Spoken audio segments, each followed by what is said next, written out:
Hey, what's up YouTube? It's Saint, and we're going to start this video off showing you the stats. There you go.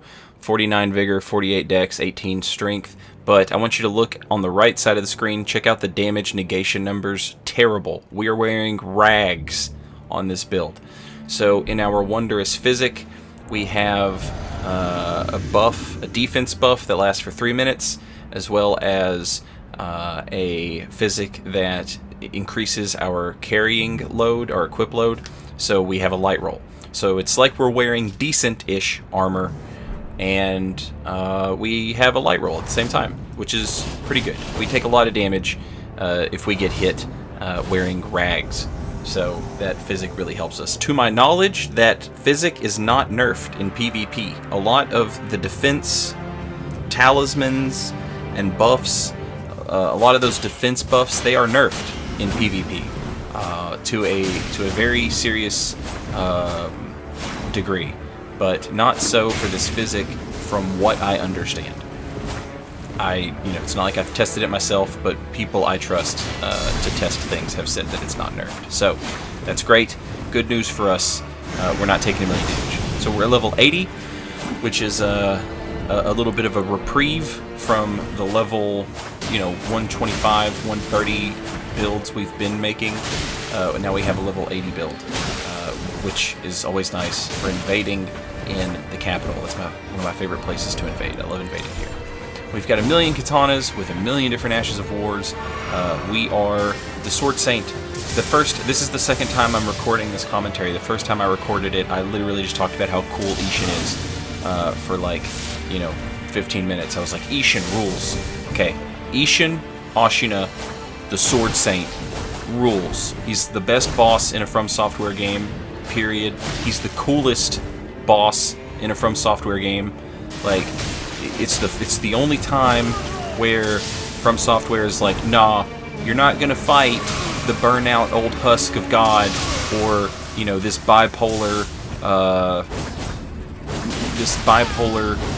depressed woman who gave up her sword.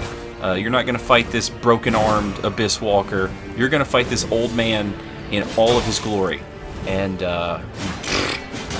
he's just bad as hell, dude. That's all there is to it. We've got Black Flame Tornado on the Naginata. And if you didn't know that the Sword Saint has a Black Flame Tornado, it means you didn't play Inner Ishin in that Sekiro DLC, that free DLC they released. You should, because that's where we took the Black Flame Tornado from. Double slash on the Serpent Bone, we can't change that. It's not up to us. Lightning Bolt on the Dragon Scale Katana, we can't change that. It's not up to us. Hand of Millennia has Waterfowl. We can't change that. It's not up to us. Nagakiba has Vacuum Slice, a very Ishin type of move. And you know we've got that Glock. This dude just gave up like a pitiful grandson.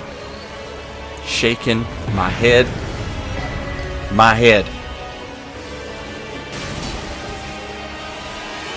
I've got 2 Uchis. We started as a samurai. That gets you 1 Uchi katana.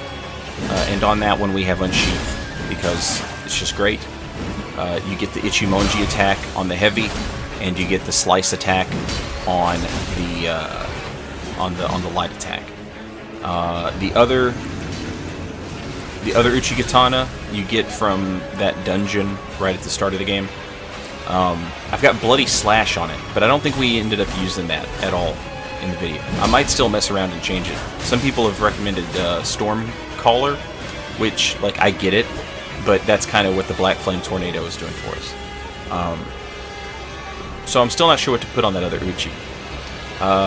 Yeah, and is that it? Is that all of them? I think that might be all of them. Now, the pulley crossbow that we're using for the Glock, I just do, like, lightning bolts or explosive bolts. If somebody's just crouch poke spamming, I will absolutely switch over to sleep bolts.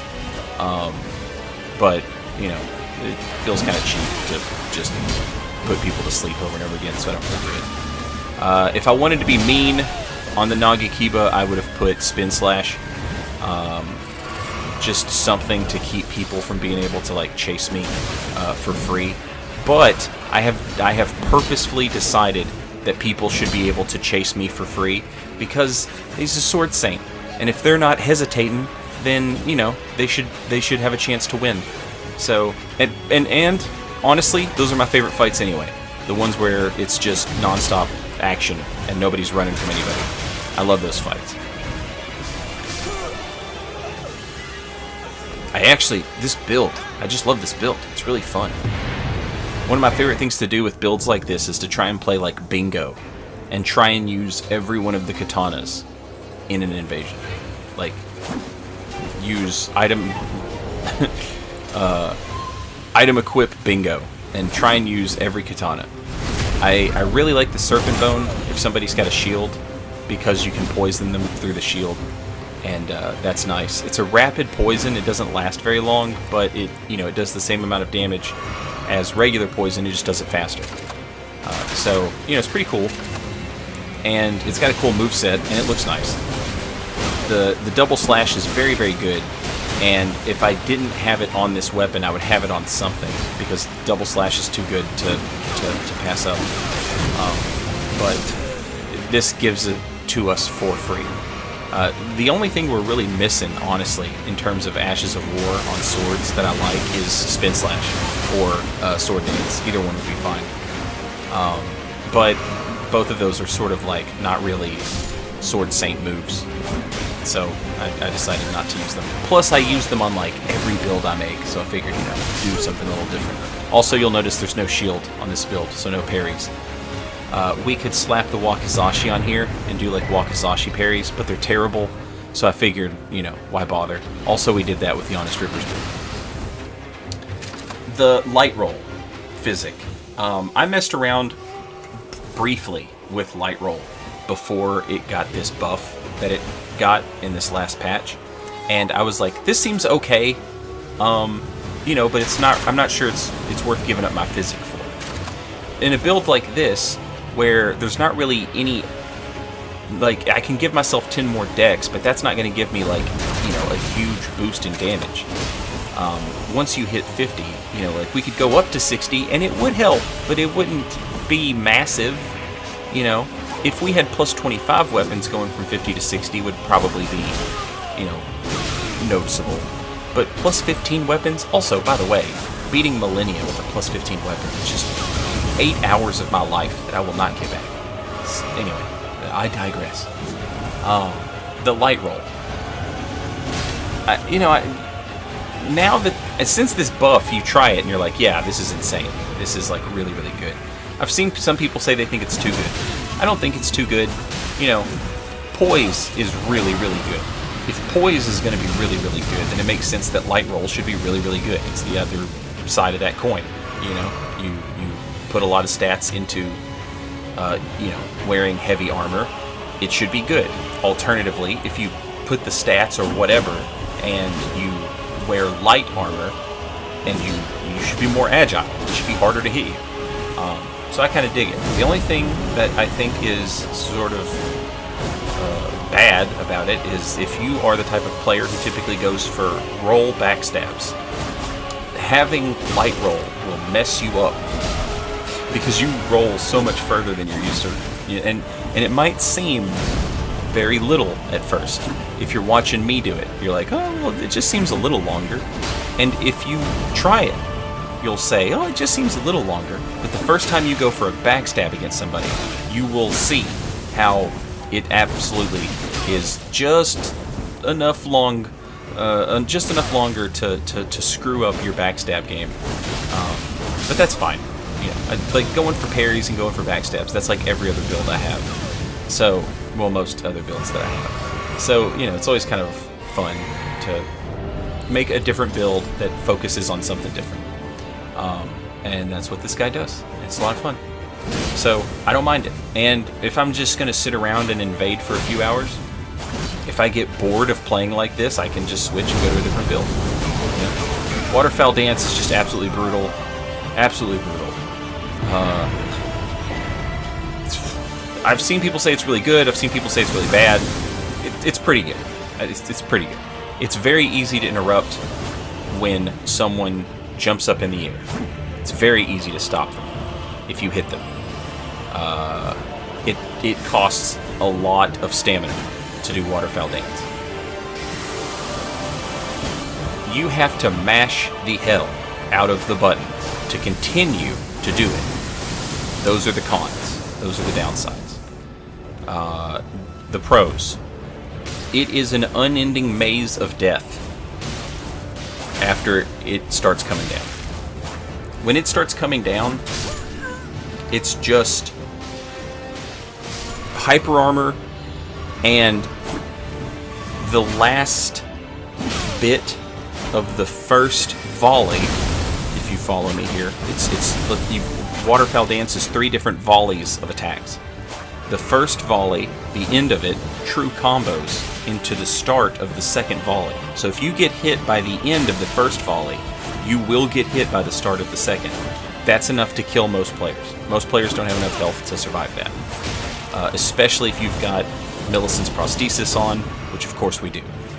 It gives you +5 dex, and it makes attacks do more damage the longer you keep attacking. We're also using the Crimson Amber Medallion +2 and the Erdtree Favor +2. We're using those.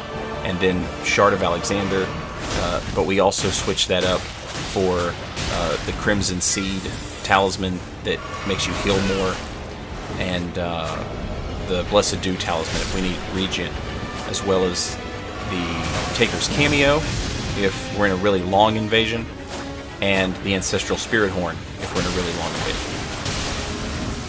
But that's the talisman setup, and yeah, waterfowl dance is just brutal. The third volley, God forbid you get hit by that, because it's brutal and it sends you flying at the end of it, so you can't recover from it. You can't rush into it. You can't try and punish waterfowl. You can punish it at the start, and then that's it. If you didn't punish it, get the fuck away from it. Just get away from it. Just run away. This invasion here, this is like one of my favorites. We're gonna play bingo with this one. We're gonna use every katana in our inventory here, and it's fun. It's just, you know, why have all these katanas if you're not gonna use them all, right? So this is like my favorite type of invasion with this build.